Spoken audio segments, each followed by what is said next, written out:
Good morning. This podcast is about post-COVID, managing the future of the trades in New Zealand.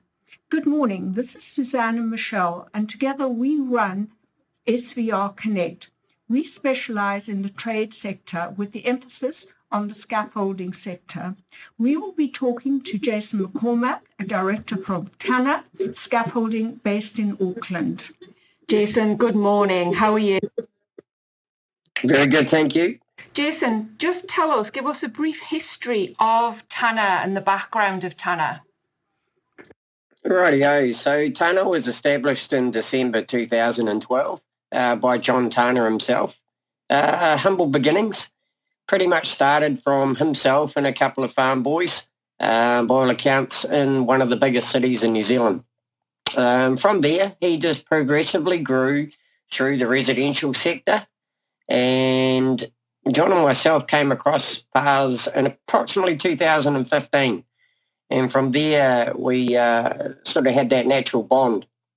And my past has always been predominantly commercial.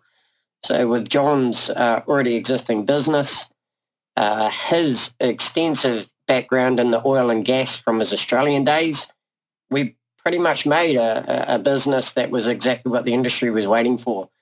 One with drive, one with big health and safety visions behind it, and a lot of processes built, to ensure that people were safe as well. So that's where it's pretty much started from. And then, so about 6 years later now, we have over 120 staff,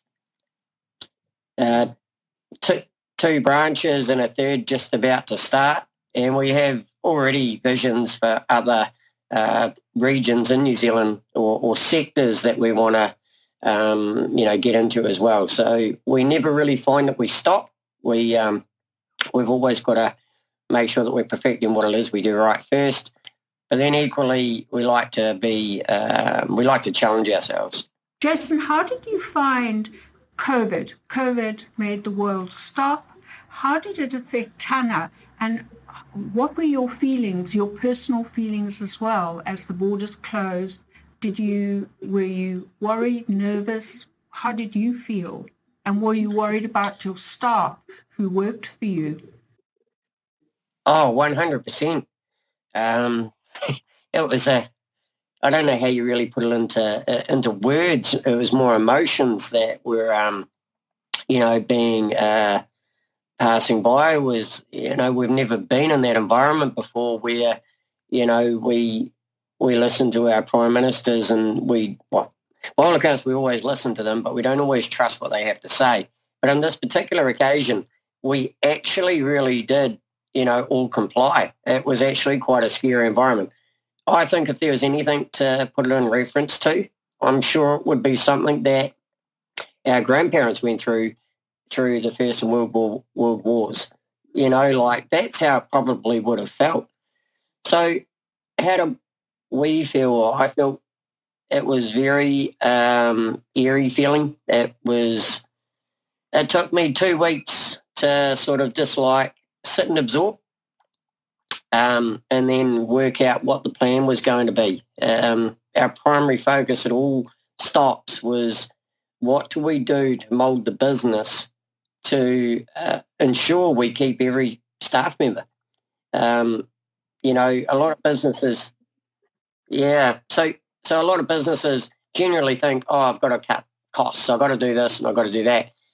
But realistically, it was always going to open back up somehow, shape or form. No one ever knew what that looked like, but you need every bit of staff member to pull you back out the end of all of this. You cannot do it as a single person or a couple of your side mates or whatever. You need everybody. So, we came up with a plan. By all accounts, not everybody agreed to it, admittedly, but we're all still here today. We never dismissed anybody during COVID restriction levels. We stuck to our words. We did lose people through, that period where people didn't agree, and so they decided to jump ship. but that's always going to happen, you know. The majority is what we were looking out for, not the, you know, we weren't looking out for ourselves, really. We were looking out for the greater good of everybody. How do we all get through this? So we adapted the business to something that we'd never done before. So we tackled the residential sector.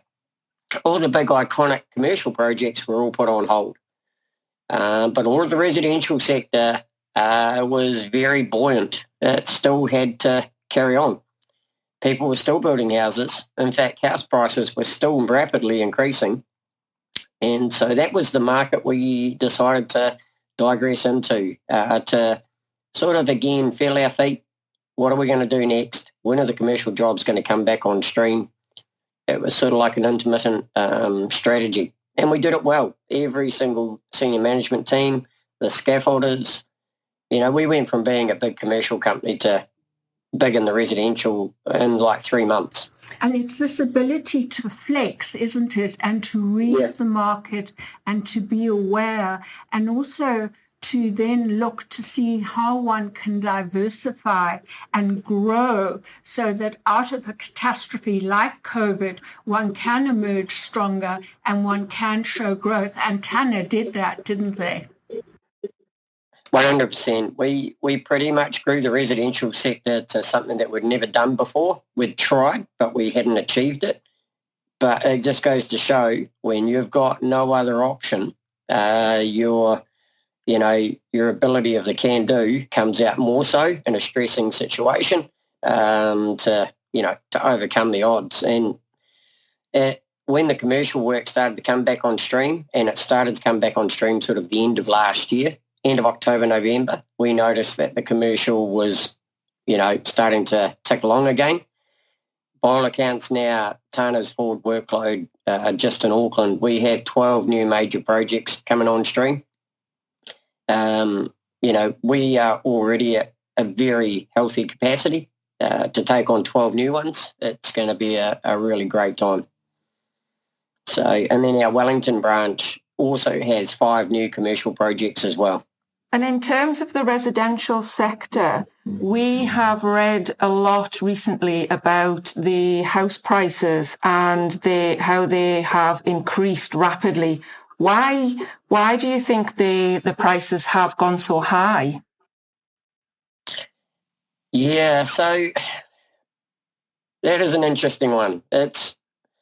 You've probably got to be more of a developer, homeowner, or all of those to understand those house prices. As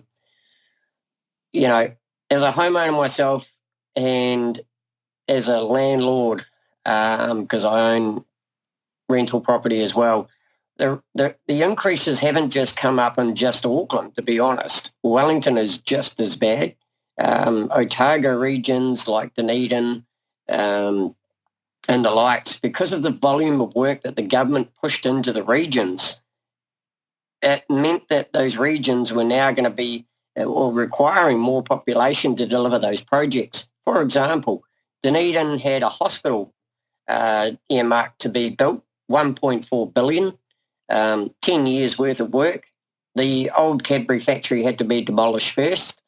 As a result of that, that is major. So those regions don't normally have that type of work. So the people from those regions are now not coming to Auckland or the major centres anymore. They're not going to Christchurch to work.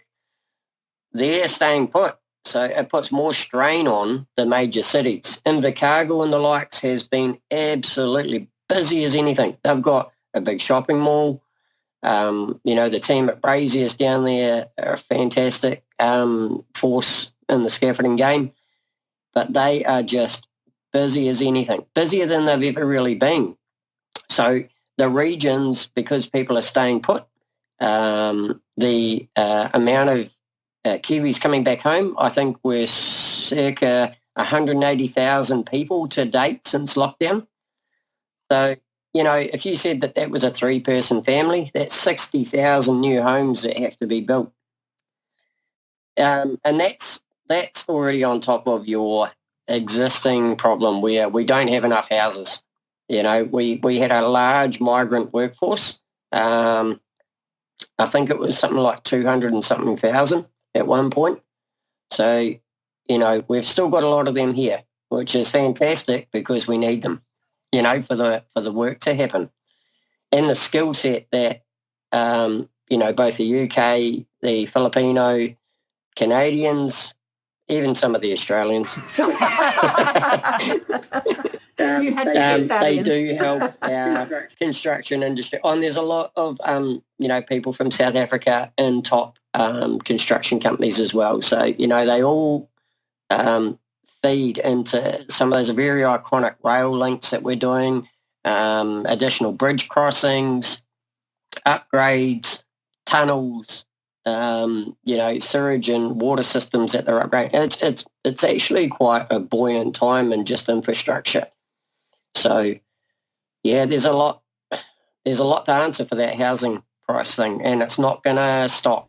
So with COVID, obviously New Zealand is centre stage because the world just looked at New Zealand and, God, if the UK had closed our borders when it first hit, I think we would have been in a different position.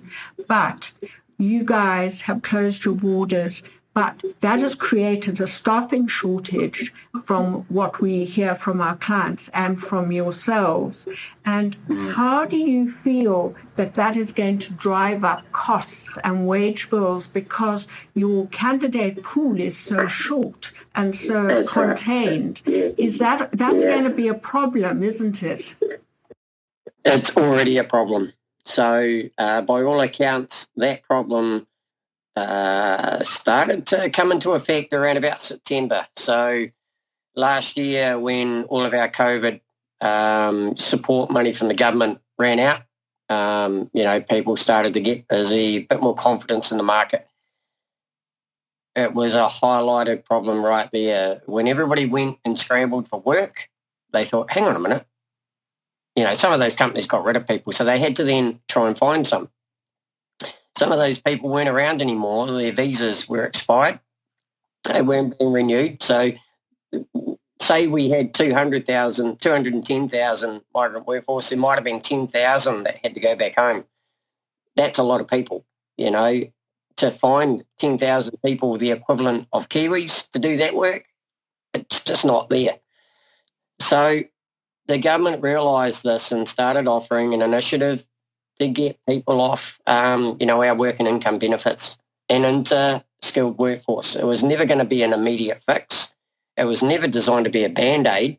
It was designed to train Kiwi people up into work and, by all accounts, try and replace those people that we had lost. Jason,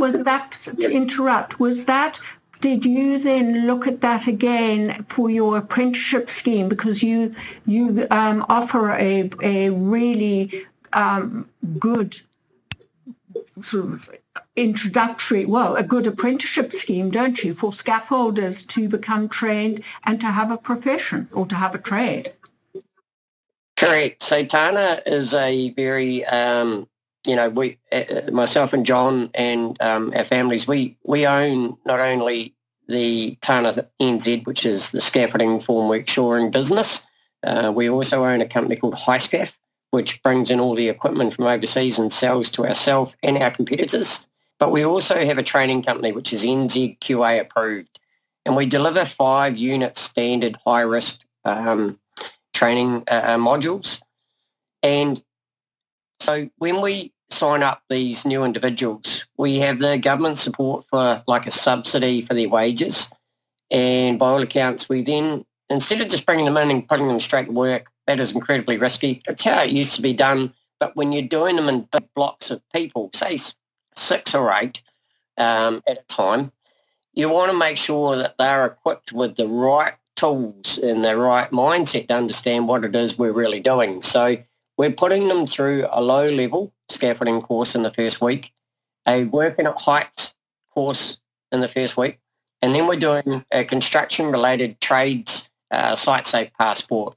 We're looking to also shift that to CHAS NZ as well, which is becoming, in my opinion, a lot more comprehensive.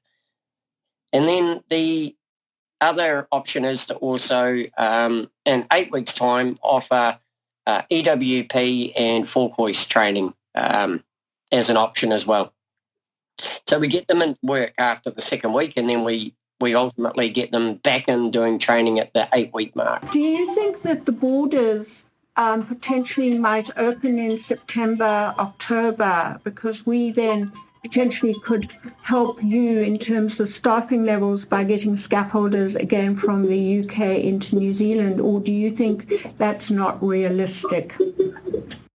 Look, we're sitting in now, April tomorrow. I'd like to think that was realistic, to be honest, because I think New Zealand has, a very charging role to have, our age population, or 75% of the age population, vaccinated by the end of this year, and those that are, hugely compromised. And, they're focusing on regions as opposed to age groups as well. So some regions are more, prone to it. So September is a time that I think everybody's trying to work to, August, September. There was a Trans-Tasman bubble looking to be opened up, but unfortunately Brisbane's just gone into a temporary lockdown. So, we're probably all quite lucky that never happened. We'd have people stranded again. So, yeah, I think September is a safe mark. It's not too ambitious, and it's also not too long, too far away. When you look to hire, say, a scaffolder from the UK, what are the attributes? What levels do you, when we talk to our candidates, what levels would you like to see on those CV? Lead in hand, supervisor, advanced? Could you give us an idea of what you look for when you're hiring in the overseas market? Definitely. So the one thing we're really looking for in those CVs is, ultimately, like you just mentioned, what level are they at? Are they advanced, intermediate, or just sort of been doing it for 3 to 5 years? Anybody in that 3 to 5 years area, by all accounts, is still very green. They have probably done a lot of system scaffolding because that's what's coming into the market these days. To minimise the amount of complexity around other than using tube and clip. So we like to try and find, when we're looking for advanced guys that have worked really well with tube and clip, worked for big companies, big projects, and know how to run, at least 12 or more staff, because these large-scale projects, have a minimum of 12 on a mediocre day. And by all accounts can go up to 30, very easily. We've had projects running recently where we've had 30 guys on projects. So, but 12 is a very average number for big projects, and we have about 5 of those running at the moment. Sorry, Jason, to interrupt. Yeah. And then can you give us an idea, because this is a big thing, and just hearing somebody from a large company, a director from a large company such as Tana, talk about the wages, because we in the UK, when we talk to some of our UK guys, they immediately transfer it into pounds, which is just not relevant. But you living in Auckland, and you know what your guys are earning, what can they earn and that they can live in Auckland? Auckland's expensive. There's no getting away from that. So what is the wage that you offer? Is it livable? But obviously you've got to cut your cloth to what you earn. Well, by all accounts, I can say this open and honestly. Tana is by far one of the probably 3 or 4 companies in Auckland, and I say one of 5. There is 5 very big employers in Auckland. There's more. Look, your smallest competitor could be your biggest competitor tomorrow. But by all accounts, there's a standardised sort of 5 companies, and we all pay very, very well. So, okay, going back to what can they earn? So an advanced scaffolder coming to New Zealand, and we don't really know them, but by all accounts, they've passed the VOC over there, and their references come up really, really good. I'd have to say that comfortably I'd be wanting to offer them $32 an hour, but realistically, if I want to get them on the books, I'm going to have to be offering $35, $36. That's just as a starting rate. We've got staff that are earning, more than that, and they also have an incentive system, which I've shared with you guys as well, where they can earn more per hourly rate, but it's not attached to their contract. It's what's called an incentive bonus for every hour worked, and they have to meet 5 criterias. There's detail around those 5 criterias, but it's all around promoting health and safety, paperwork on time, organising logistics and manpower appropriately, customer satisfaction, and housekeeping is a big one for us. If we have a messy site, we're creating an unsafe environment. So those incentives are more aimed around ensuring we have a well-oiled machine on those large-scale sites. So what do people need to earn in Auckland? If you're a single person, you could easily get away with earning, and living comfortably with, say, $1,500 in the week after tax. You could easily live comfortably, $1,200 to $1,500. If you've got a family and you're paying rent, you got your car, your insurances and all that sort of stuff, I would recommend that they've got to be earning a gross income of about $90,000 to $100,000 a year. That's realistic. Yeah, and anything less than that, they'd have to be coming here with a fair, decent amount of money in their pocket to start with to make it feel like it's not too uncomfortable. Once you buy a house, of course, you will be on a slightly different end of the scale. And what I mean by that is rents in Auckland are more expensive than having a mortgage. So if you own your own home and you're paying the bank, you'll probably find that you're paying less money than what somebody is down the road renting a house. So yeah, there is a big divide, and the divide's probably gotten a little bit bigger. But that's my recommendation is if anybody does come here, if they can, come with money to buy a house, that would be a huge recommendation. That's where you'd probably find New Zealand the comfortable spot for yourself. Yeah, you're probably broken the back of it. When people own their own homes, it feels like that massive weight's come off. You've surpassed paying all those exorbitant rents. And look, those rents are also realistic for a landlord perspective. Don't get me wrong. They with all the taxes now released, we can't claim anything back. They're only going to go up now again. So the government's now put like a capital gains tax back on it. So it's only going to be passed on to the end user. So tell us, just to slowly start winding down, what does career progression look like at Tana? So we place a candidate with you at supervisory level. He spends a year with you in that role. Where can he go? And I know you don't have just Tana. I know that you also have a company, SVR Scaffolding from India. I know you have a training company. Where do you see that person? Where could that person go in their career? Ops manager? What do you guys encourage it? What happens? Yeah, definitely. So if we're offering a person a supervisory role, like our last English gentleman, Dale, he people like Dale, they ultimately can go, how can I put this? We look for opportunities within people to grow our own business.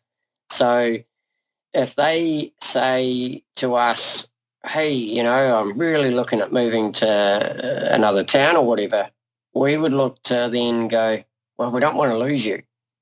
So maybe we establish something in that town.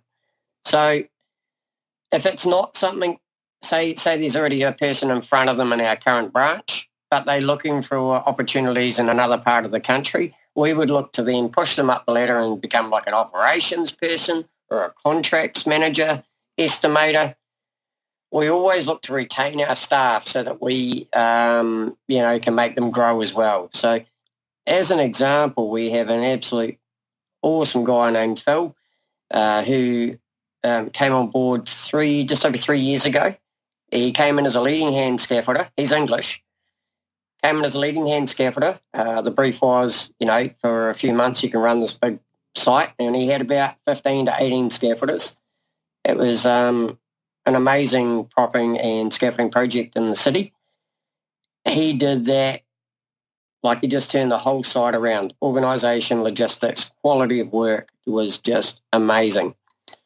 We then had an opening into the operations role, which is what he really expressed from the day he started. He'd moved from Christchurch and to Auckland, so the city himself was quite foreign. One of the things I did say to him was, you need to just learn the layout of Auckland. And that time frame that you're working on this site, just map it out in your mind. The motorways, the arterial routes, just get a feel of where West Auckland is, where East, South, and those iconic places. From there, he took over our operations role as operations manager, and he did an absolutely sterling job. But having said that, COVID was incredibly tough for him personally, and work-wise, just all the changes, the staff, pulls that were happening, and everybody's emotions were all coming to the operations guy. As a result of it, he felt like his time was ended with the operations role. But we didn't, and he said, I don't know what I want to do next. And then we sat down and had to talk about things, and he is now one of our senior estimators and contracts managers. So he's in a role now where he creates his own destiny. He goes out and finds work. He's dealing with all those same customers he was working with.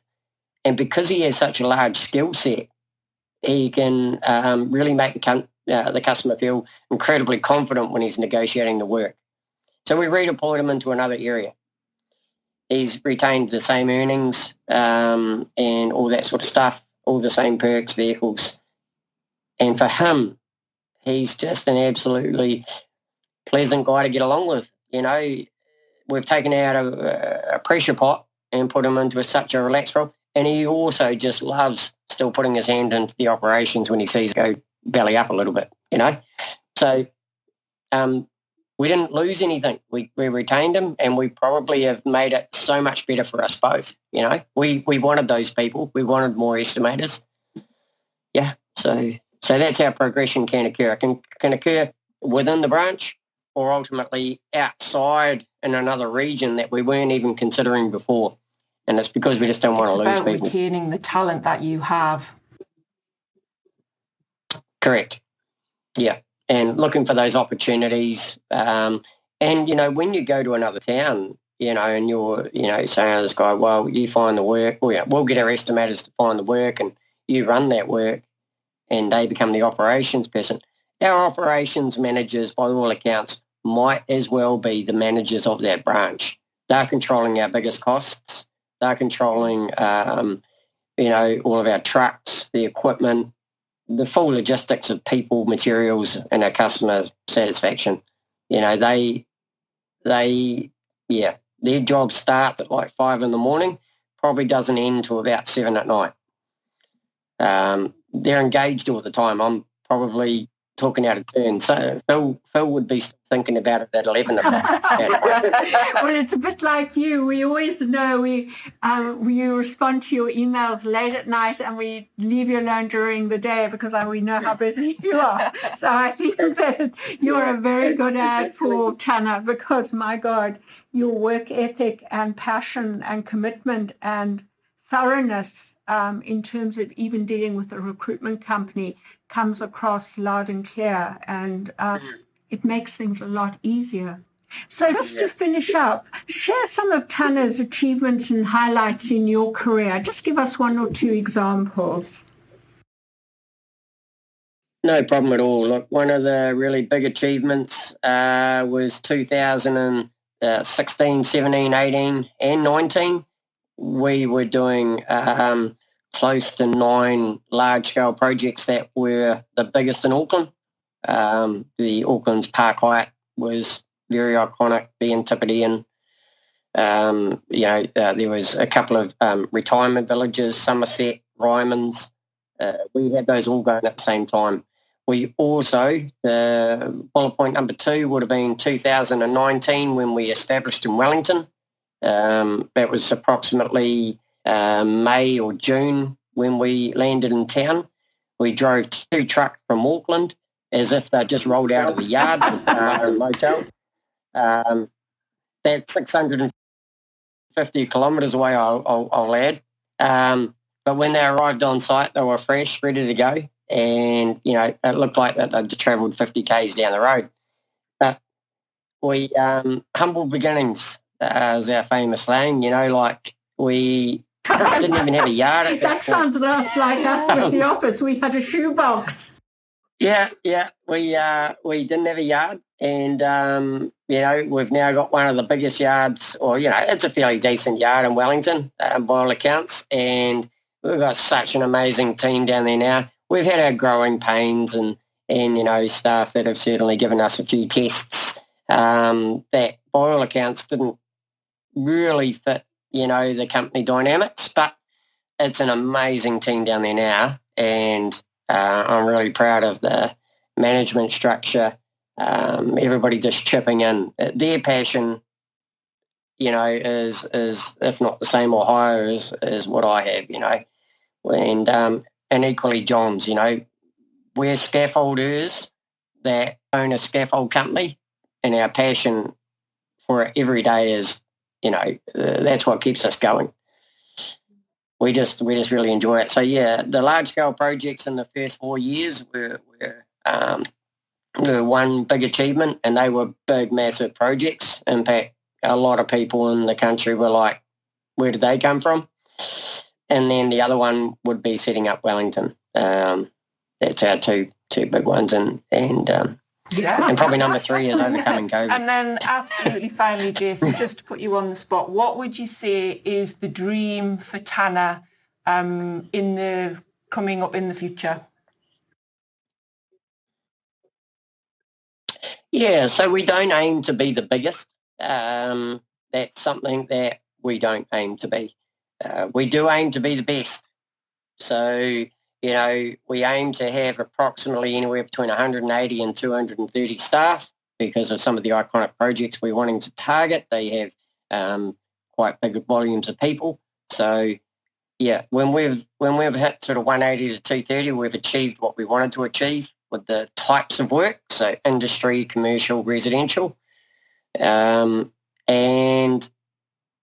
setting our senior staff up for success themselves is what success looks like for us as well.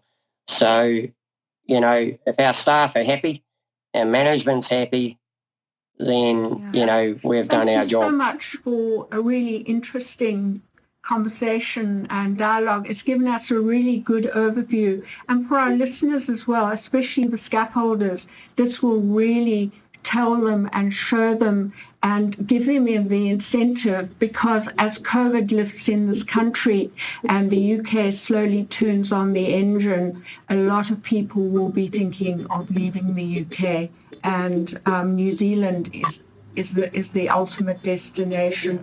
So again, thank you for your time, and Thank you. from both Michelle and I. Yep. That was great. Yeah, good. Goodbye. Stay Stay safe and well. Yeah. That's it. No, sounds good. Great. Okay. Thanks, Cheers. Jason. Bye. Thanks. Bye-bye. That was an amazing podcast.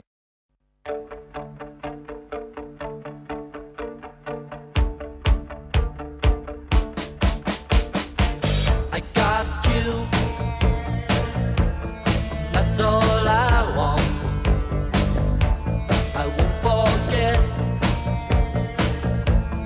That's a whole lot. I don't go out. Not now that you're in. Sometimes we shout.